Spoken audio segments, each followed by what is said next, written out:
하나님의 말씀은 누가복음 2장 8절에서 14절 말씀입니다. 신약성경 89면입니다. 누가복음 2장 8절에서 14절 말씀입니다. 그 지역의 목자들이 밤에 밖에서 자기 양떼를 지키더니 주의 사자가 곁에 서고 주의 영광이 그들을 두루 비추매 크게 무서워하는지라. 천사가 이르되 무서워하지 말라. 보라, 내가 온 백성에게 미칠 큰 기쁨의 좋은 소식을 너희에게 전하노라. 오늘 다윗의 동네에 너희를 위하여 구주가 나셨으니 곧 그리스도 주시니라. 너희가 가서 강보에 쌓여 구유에 누워있는 아기를 보리니 이것이 너희에게 표적이니라 하더니, 호련히 수많은 천군이 그 천사와 함께 하나님을 찬송하여 이르되, 지극히 높은 곳에서는 하나님께 영광이요 땅에서는 하나님이 기뻐하신 사람들 중에 평화로다 하니라. 아멘. 오늘도 함께 하시는 하나님으로 행복하시기를 축복합니다.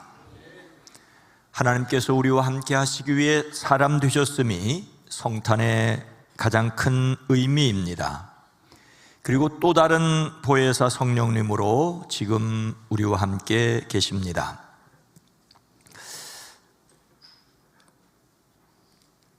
덴마크의 화가 칼 하인리히 블로우의 작품 중에 들에서 양을 지키던 목자들이라는 그림이 있습니다.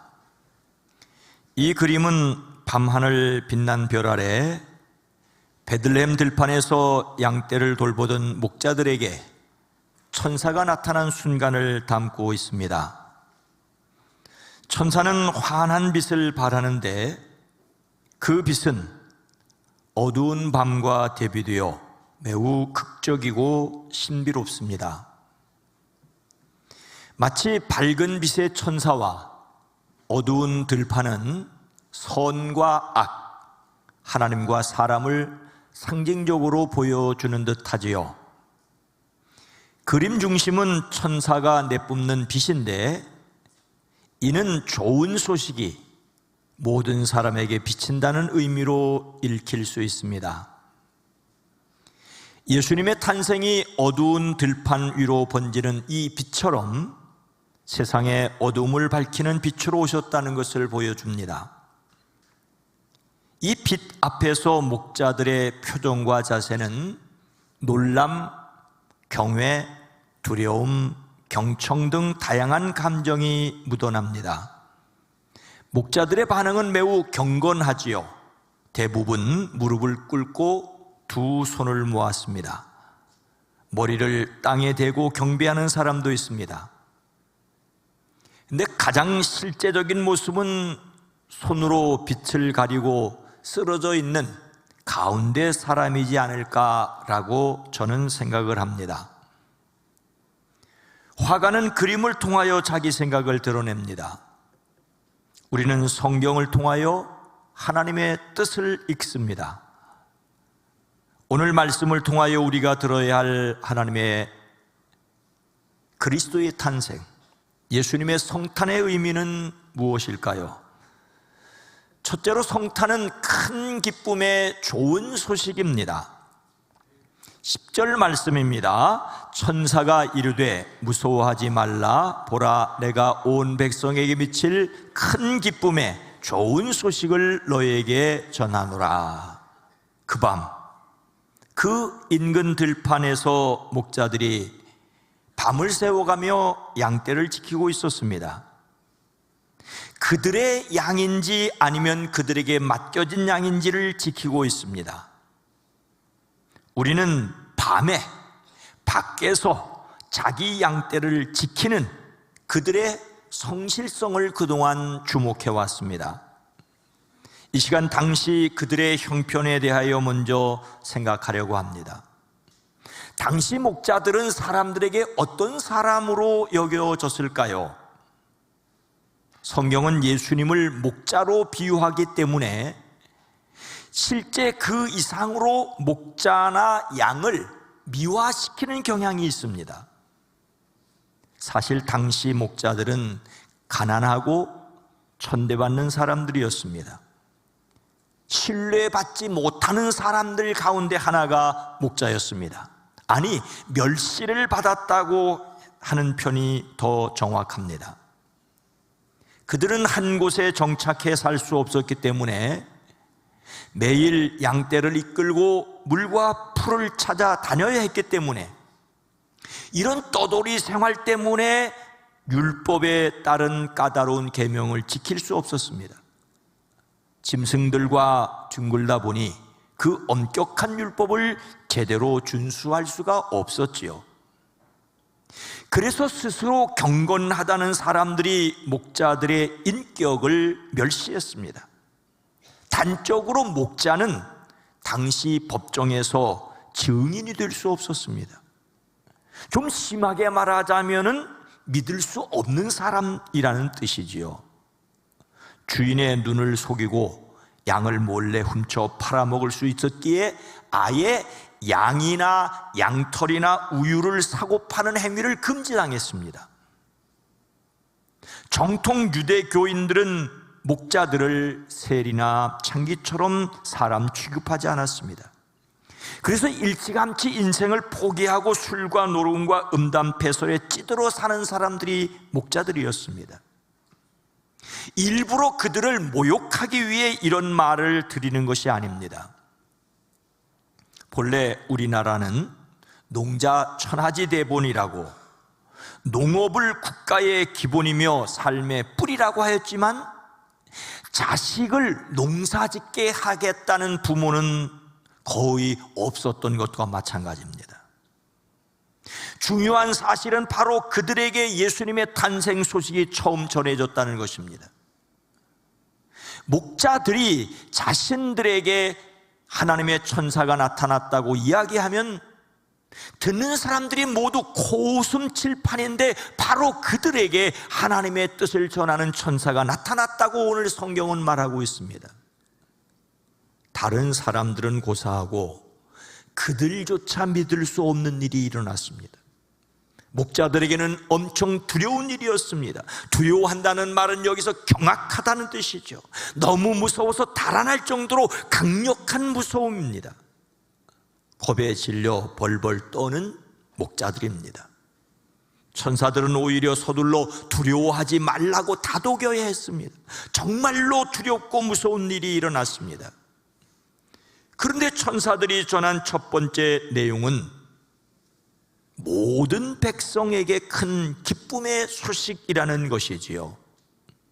아기의 탄생 소식을 듣고 많은 아기의 피를 흘린 헤롯 왕으로부터 이 소식을 처음 듣고 전할 낮고 초온한 목자들에게까지 모든 사람들이 듣고 기뻐할 소식이 바로 예수님이 이 땅에 오셨다는 내용입니다.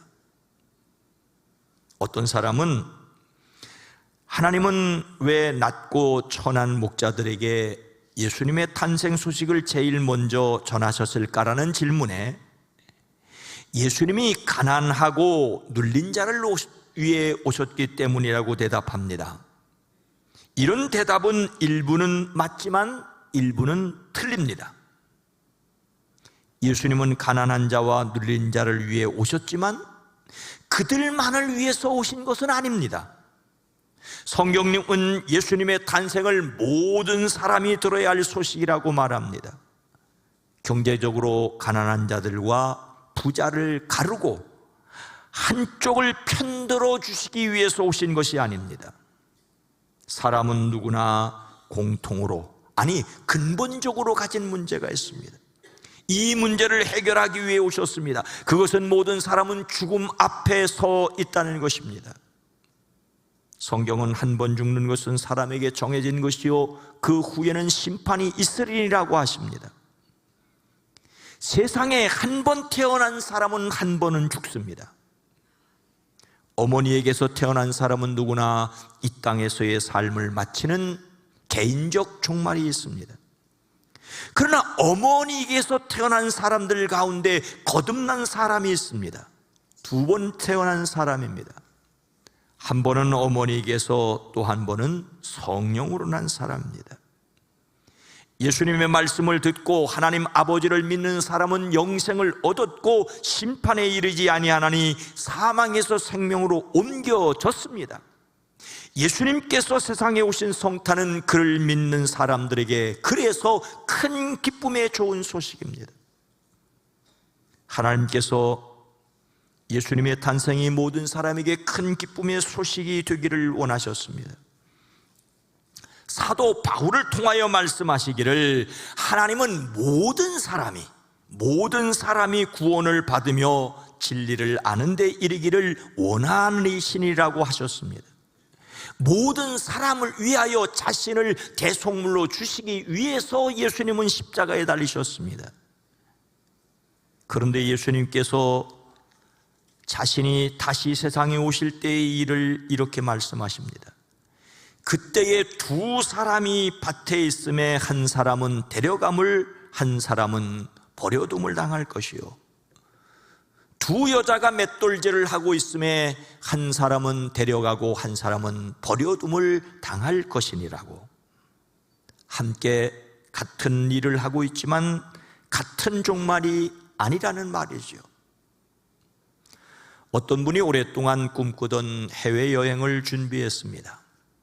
비행기 탑승권도 샀고 짐도 꼼꼼히 챙겼습니다. 출발 전날 밤에는 설렘 때문에 잠이 오지 않을 정도였습니다. 드디어 당일 아침 일찍 공항에 도착했습니다. 함께 여행하기로 한 친구들을 만나 반갑게 인사하고 멋지게 사진도 찍었습니다. 이제 비행기만 타면 된다는 것입니다. 하지만 먼저 해야 할 일이 있죠. 체크인 카운터에서 탑승권을 찾고 짐을 붙여야 합니다. 체크인 카운터 직원이 반갑게 인사하며 여권을 보여달라고 합니다. 망설임 없이 저고리 안주머니에 손을 넣었습니다. 하지만 이내 갑자기 얼굴이 굳었습니다. 분명히 챙겼는데, 어젯밤 분명히 여기에 넣어두었는데. 카운터에서 물러나서 가방을 열고 샅샅이 살펴봅니다. 하지만 여권은 어디에도 없었습니다. 함께 여행하려던 친구들도 나서서 찾아보았지만 없었습니다. 항공권도 샀고 짐도 쌌고 심지어 이미 공항 안에 들어왔지만 여권 없이는 비행기를 탈 수가 없습니다. 절망스러운 얼굴로 친구들이 게이트를 통과하는 모습을 지켜보아야만 했습니다. 결국 여행을 포기했습니다. 마음에는 억울함과 당황스러움과 안타까움이 한꺼번에 밀려왔습니다. 그가 여행을 못하는 이유는 돈이 없어서도 아니고 짐을 싸지 않아서도 아닙니다. 공항에 나오지 않았기 때문도 아닙니다. 단 하나, 여권을 챙기지 않았기 때문입니다. 공항에 나갔다는 것과 비행기를 탄다는 것은 다릅니다. 공항에 들어온 사람 모두가 비행기를 타는 것이 아니듯 예배당 안에 있는 모든 사람이 자동으로 천국 가는 것도 아닙니다. 비행기 탑승의 필수 조건이 여권이라면 하나님 나라의 필수 조건은 믿음입니다. 예수님은 모든 사람을 위한 기쁜 소식이 되기 위해 오셨지만 모든 사람이 듣고 믿어 기뻐하는 것은 아닙니다. 종말에는 믿는 자에게만 좋은 소식입니다. 목자들에게 전해진 성탄의 또 다른 의미는 무엇입니까? 둘째로 성탄은 그리스도 구주의 탄생입니다. 11절 말씀입니다. 오늘 다윗의 동네에 너희를 위하여 구주가 나셨으니 곧 그리스도 주시니라. 베들레헴 들판의 목자들에게 나타난 천사는 그들에게 두려워하지 말라며 나는 온 백성에게 큰 기쁨이 될 소식을 너희에게 전하여 준다라고 하였습니다. 그리고 오늘 다윗의 동네에서 너희에게 구주가 나섰기 때문이라고 하십니다. 온 백성에게 미칠 큰 기쁨에 주신 소식의 내용은 구주가 나섰기 때문입니다. 여기서 구주는 구원하다, 안전하고 튼튼하게 지킨다는 말에서 유래해 구원자, 해방자, 보호자를 가리킵니다. 헬라 세계에서 황제나 영웅이나 신들에게 붙여졌던 칭호입니다. 근데 베들레헴이라고 말하지 않고 다윗의 동네라고 말함으로써 다윗 왕래의 동네에서 다윗과 같은 왕이 다시 나실 것이라고 말합니다. 구약 성경에서 다윗은 왕을 대표하는 왕입니다. 다윗과 같았다는 말은 좋은 왕이라는 뜻이고, 다윗과 같지 않았다는 말은 나쁜 왕이라는 뜻입니다. 그의 결정적 흠결에도 불구하고 다윗과 같았다는 말은 하나님을 사랑하고 하나님을 섬기며 하나님의 언약을 지키는 왕이라는 뜻입니다. 그래서 기름 부음을 받은 왕 메시아의 전형적인 모습이 바로 다윗입니다. 다윗 왕이 죽고 약 350년이 지난 후에 활동한 선지자 에스겔은 나 여호와는 그들의 하나님이 되고 내 종 다윗은 그들 중에 왕이 되리라고 하였습니다. 비록 흠결이 있었지만 하나님의 마음에 합한 자였던 다윗과 같은 이상적인 왕으로서 메시아가 오실 것을 예언하였습니다. 이를 선지자 미가가 확증합니다. 베들레헴 에브라다야, 너는 유다 족속 중에 작을지라도 이스라엘을 다스릴 자가 내게서 내게로 나올 것이라. 그의 근본은 상고의 영원에 있느니라. 다윗의 동네 베들레헴에서 다윗과 같은, 그러나 다윗과 비교할 수 없는 훨씬 뛰어난 왕이 태어나실 것을 예언하였습니다. 천사가 전한 두 번째 소식은 다윗을 이을 새로운 왕의 탄생입니다. 그 설명이 곧 그리스도 주신이라고 합니다. 그리스도라는 말은 당시 사람들이 사용하던 그리스였고, 유대인들이 사용하는 히브리어로는 메시아입니다. 둘 다 기름을 붓다, 기름을 부은 받음을 받은 사람이란 뜻입니다. 고대 세계에서 기름을 부어 왕을 세우고 기름을 부어 제사장을 구별한 것에서 유래하였습니다. 구주도 왕이란 뜻이고 그리스도도 왕이란 뜻입니다. 주라는 말 역시 권위 있는 최고의 분, 군주, 황제를 가리킵니다. 구주라는 말이나 그리스도라는 말이나 주라는 말이나 모두 다 왕을 가리킵니다. 온 백성에게 미칠 큰 기쁨의 좋은 소식의 내용은 바로 새로운 왕의 탄생입니다. 동방으로부터 새로운 왕의 탄생을 가리키는 별을 따라온 사람들이 있지요. 그런데 어찌된 일인지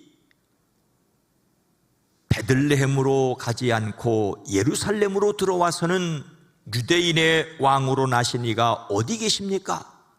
우리가 동방에서 그의 별을 보고 그에게 경배하러 왔습니다라고 하였습니다.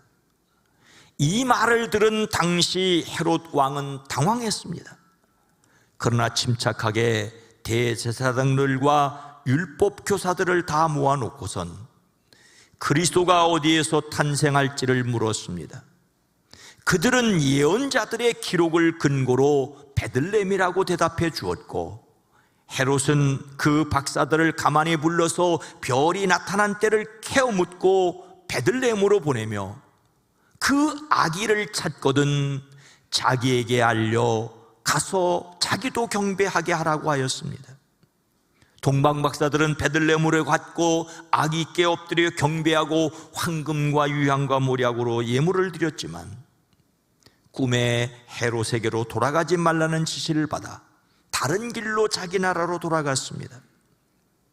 헤롯은 몹시 분노하여 베들레헴과 그 가까운 온 지역에 사는 2살짜리로부터 그 아래의 사내 아이를 모조리 죽였습니다. 새로운 왕의 탄생을 막으려는 것이었습니다. 그런데 그 아기가 자라서 유대 지도자들에게 고발당하고 당시 로마 총독 빌라도 앞에 섰습니다. 예수님입니다.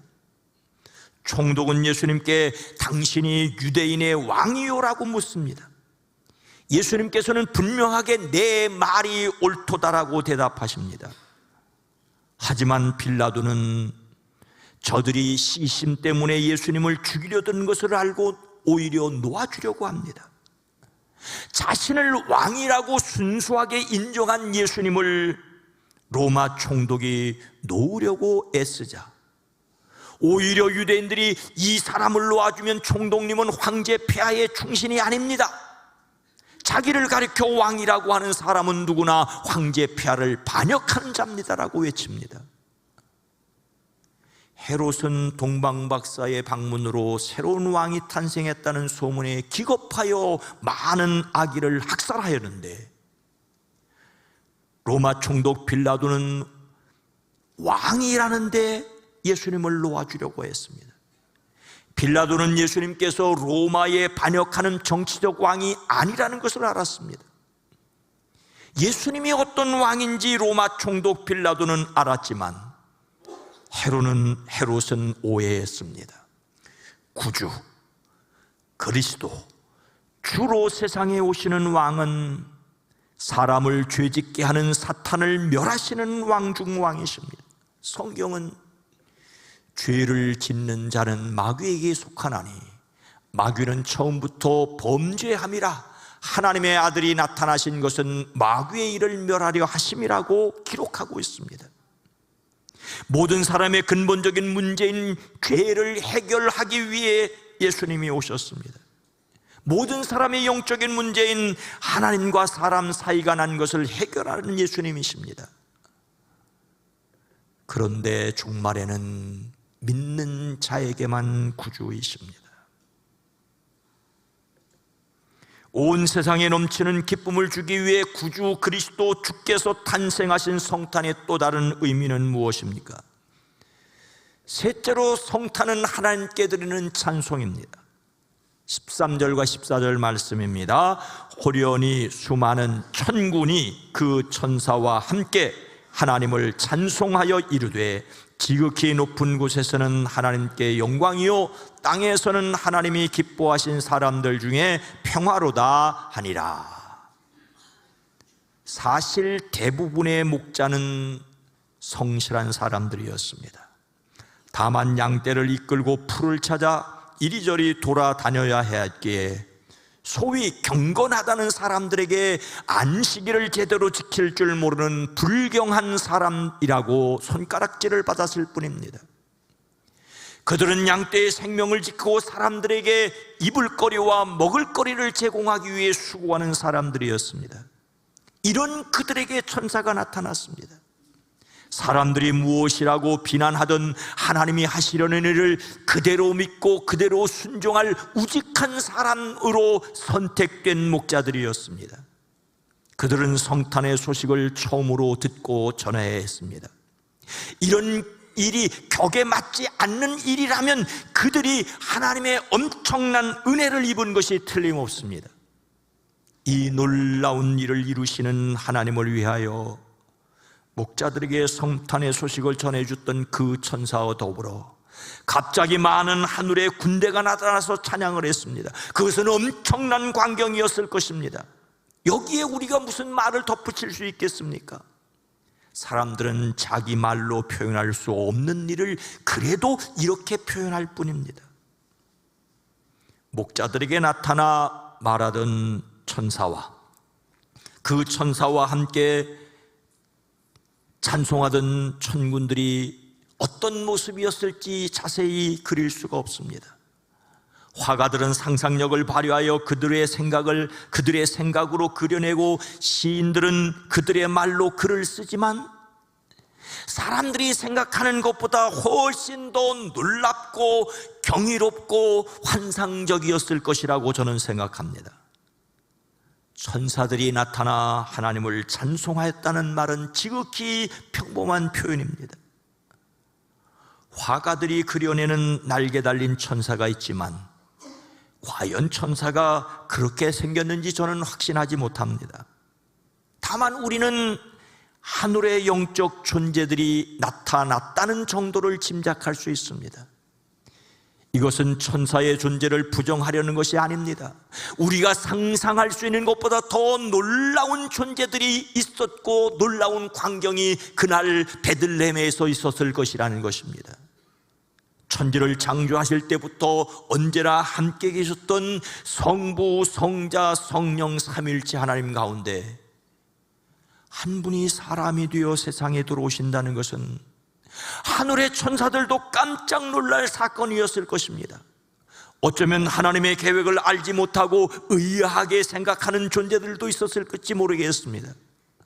하늘의 존재들이 놀라고 땅의 존재들이 놀랄 일이었습니다. 천사들은 노래합니다. 더없이 높은 곳에서는 하나님께 영광이요, 땅에서는 주님께서 좋아하시는 사람들에게 평화로다. 성탄의 진정한 의미는 하나님이 이 모든 일을 통하여 하나님이 영광을 받으셨다는 것입니다. 이것을 깨달은 사람들에게 평화를 주십니다. 주님의 탄생은 땅에서는 기뻐하심을 입은 사람들에게 평화입니다. 1741년 음악가 핸델은 인생의 막다른 골목에 서 있었습니다. 재정은 파산 직전이었고 건강은 무너졌고 공연은 번번이 실패했습니다. 사람들은 더 이상 그에게 기대할 것이 없다고 생각했습니다. 그때 그의 앞에 놓여있던 것은 이사야가 성탄을 예언한 것과 누가복음이 말하고 있는 탄생에 관한 성경 구절 모음이었습니다. 지친 핸델은 그 말씀을 읽다 견딜 수 없어 크게 울며 이렇게 말합니다. 나는 음악을 위해 태어난 사람이 아니다. 나는 하나님께 영광을 돌리기 위해 태어났다. 그날 이후로 그는 24일, 20나흘 동안 거의 잠들지 않았습니다. 그리고 첫 번째로 터져나온 탄생 찬송은 한 아기가 우리에게 나셨다. 한 아기가 우리에게 나셨다. 바로 이것입니다. 작곡을 마친 뒤 핸델은 일기에 이렇게 적습니다. 나는 하늘을 보았다. 그의 목표는 명예가 아니었습니다. 그의 목적은 하나님께 올려드리는 찬송이었습니다. 그렇게 태어난 작품이 바로 오라토리오 메시아입니다. 그의 이 음악이 울려 퍼지는 순간 사람들 사이에 놀라운 변화가 일어났습니다. 청경들이 모두 다 일어나서 할렐루야에 함께 참여합니다. 많은 사람이 평생 처음으로 진정으로 하나님께 예배를 드렸습니다. 하늘에 올려진 찬송이 사람들에게 평화를 가져다 주었습니다. 이것이 오늘 말씀의 영적 질서입니다. 먼저 지극히 높은 곳에 하나님께 영광을, 그리고 기뻐하신 사람들 가운데 평화입니다. 성탄은 기쁘다 구주 오셨네라고 찬송을 부르기 전에 먼저 하나님께 찬송을 올려드리는 날입니다. 예수님은 우리를 하늘의 예배자로 바꾸기 위해 세상에 오셨습니다. 성탄은 하나님께 드리는 찬양을 회복시키는 사건입니다. 그러므로 성탄은 하나님께 드리는 찬송입니다. 천군과 천사가 찬양하였고 오늘날도 믿음의 사람들이 찬양합니다. 사도 요한은 하늘의 음성을 들었습니다. 그는 이렇게 요한계시록에 기록하고 있습니다. 큰 음성으로 이르되 죽음을 당하신 어린 양은 능력과 부와 지혜와 힘과 존귀와 영광과 찬송을 받으시기에 합당하도다 하더라. 마지막 날 하늘에서 울려 퍼질 것은 하나님의 영광을 찬양하는 찬송입니다. 보좌에서 울려 퍼진 음성은 하나님의 종들 곧 그를 경외하는 너희들아, 작은 자나 큰 자나 다 우리 하나님께 찬송하라였습니다. 그런데 종말에는 믿는 자에게만 찬송입니다. 사랑하는 성도 여러분, 베들레헴 목자들에게 처음 전해진 성탄을 기록한 누가복음과 달리 마태복음은 동방박사의 방문을 성탄 소식으로 전합니다. 그리고 요한복음은 태초부터 계셨던 말씀이 육신이 되어 사람들 가운데 사셨다라고 기록합니다. 그런데 세상은 이분을 알아보지 못하였다는 안타까움을 함께 기록합니다. 참 빛이 있었다. 그 빛이 세상에 와서 모든 사람을 비추고 있다. 그는 세상에 계셨다. 세상이 그로 말미암아 생겨났는데도 세상은 그를 알아보지 못하였다. 그가 자기 땅에 오셨으나 그의 백성은 그를 맞아들이지 않았다. 그를 맞아들인 사람, 곧 그 이름을 믿는 사람들에게는 누구나 하나님의 자녀가 되는 권세를 주셨는데 맞아들이지 않는 사람들이 있었습니다. 예수님의 탄생은 모든 사람을 위한 큰 기쁨의 소식이었습니다. 다윗의 동네의 구주 그리스도 메시아의 탄생은 모든 사람, 온 세상을 위한 것입니다. 그래서 하늘의 모든 거룩한 존재들이 하나님을 찬양하였습니다. 비로소 땅의 사람들에게 평화를 주시기 때문입니다. 이것을 전하는 것이 이 세상에 살아있는 동안 우리 그리스도인들의 교회의 사명입니다. 죽음이라는 개인의 종말이 되면 더 이상 희망이 없습니다. 그날이 오기 전에 성탄의 기쁜 소식을 전하는 사람들 되어지기를 주의 이름으로 축원합니다. 거룩하신 하나님, 자비로우신 주님, 모든 사람을 위하여 오셨지만 모든 사람이 믿고 받아들이는 것이 아닌 사실에 안타까워하고, 그래서 이 복음을 전하는 성탄의 사자들이 될 수 있게 하옵소서. 성령 하나님, 우리가 살아가는 나날이 언젠가 끝이 올 터인데 그 끝이 오기 전에 예수 그리스도의 사람으로 살아낼 수 있게 하옵소서. 그리스도이신 예수님의 이름으로 간절히 기도드리옵나이다. 아멘.